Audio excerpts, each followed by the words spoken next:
दोस्तों आज की इस वीडियो में हम बात करेंगे एक ऐसे हीरो की जिसका नाम सुनकर आप और मैं जवान हुए हैं। जी हाँ दोस्तों, वो एक ऐसा हीरो जिसने हमारे बचपन को रंगीन बनाया। हमारे बड़े इसका नाम सुनकर खुश हो जाते थे। हमारे घरों के अंदर इस हीरो की फिल्म्स एक अरसे तक चलती रहीं और आज भी किसी पुरानी तर्ज के अगर आप हमाम पर चले जाएं या फिर किसी नाई की दुकान पर जाएं तो वहां पर भी इस हीरो की फिल्में आज उसी जबरदस्त तरीके के साथ स्क्रीन होती हैं जैसी ये उस दौर में होती थी जब ये बना करती थी। जी हाँ दोस्तों, हम लोग बात कर रहे हैं माजी के एक मारूफ और बाकमाल अदाकार जनाब सुल्तान राही की, जिनकी आइजैक न्यूटन, जिन्हें ग्रेविटी का मौजद कहा जाता है, खैर मौजद तो नहीं डिस्कवरर है, लेकिन उनके साथ आखिर सुल्तान राही की कौन सी ऐसी दुश्मनी है, कौन से ऐसे काम है जो सुल्तान राही ने किए जिनको देखकर न्यूटन पागल हो गया कि कैसे फिजिक्स का इस्तेमाल ये लोग कर रहे हैं। तो सबसे पहली बात करते हैं दोस्तों सुल्तान राही के एक ऐसे किरदार की जिसके मुताबिक सुल्तान राही को ब्रेन ट्यूमर होता है और डॉक्टरों के मुताबिक इसकी जिंदगी के दिन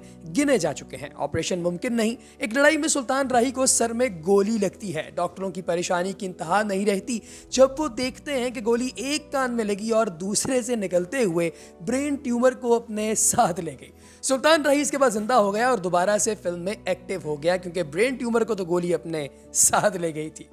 एक और फिल्म में सुल्तान राही का मुकाबला 3 बदमाशों के साथ होता है। सुल्तान राही के पास एक पिस्तौल और एक चाकू था। मसला यह था कि पिस्तौल में सिर्फ एक गोली थी। अंदाजा लगाएं कि उसने क्या किया होगा। उसने दरमियानी बदमाश पर चाकू फेंका और साथ ही चाकू पर गोली चला दी। गोली चाकू से लगकर 2 टुकड़े हुई और दाएं बाएं खड़े बदमाश आधी आधी गोली खाकर मर गए, जबकि चाकू से दरमियानी बदमाश भी मर गया।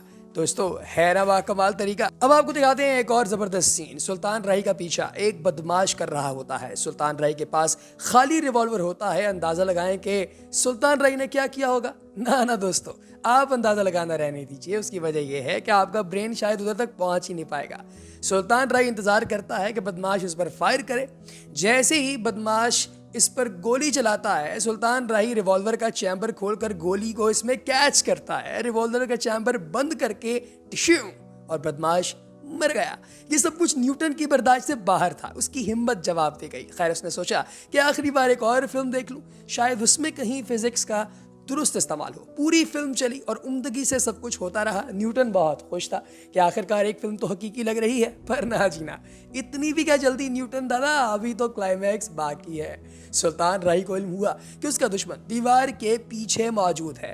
तो अब दीवार इतनी ऊंची थी कि सुल्तान राही का सुपरमैन जंप भी उसे दीवार के पार नहीं ले जा सकता था। सुल्तान राही को उस दुश्मन को हलाक भी करना था, वरना फिल्म कैसे पूरी होती। न्यूटन दादा भी मुस्कुरा रहा है कि लो भाई सुल्तान राही, अब मजे आएंगे। सुल्तान राही ने जेब से 2 पिस्तौल निकाले। एक पिस्तौल को दीवार के ऊपरी हिस्से की तरफ उछाला और दूसरे पिस्तौल को उन्होंने अपने पास पकड़ कर रखा। जब पिस्तौल दीवार अबूर कर चुका तो सुल्तान ने दूसरे पिस्तौल से एन उस एंगल में पहले पिस्तौल के ट्रिगर पर फायर किया कि वो चल जाए। कि पहला पिस्तौल चला, दुश्मन डिश्यू और न्यूटन पागल होकर वहीं गिर गया। बाद में न्यूटन को डॉक्टरों ने कहा कि आपने अगर फिजिक्स चलानी है तो कम से कम पाकिस्तानी फिल्मों से परहेज कीजिएगा, और अगर आपने फिजिक्स को छोड़ देना है तो फिर जी भर कर पाकिस्तानी फिल्में देखिए, क्योंकि पाकिस्तान जिंदाबाद।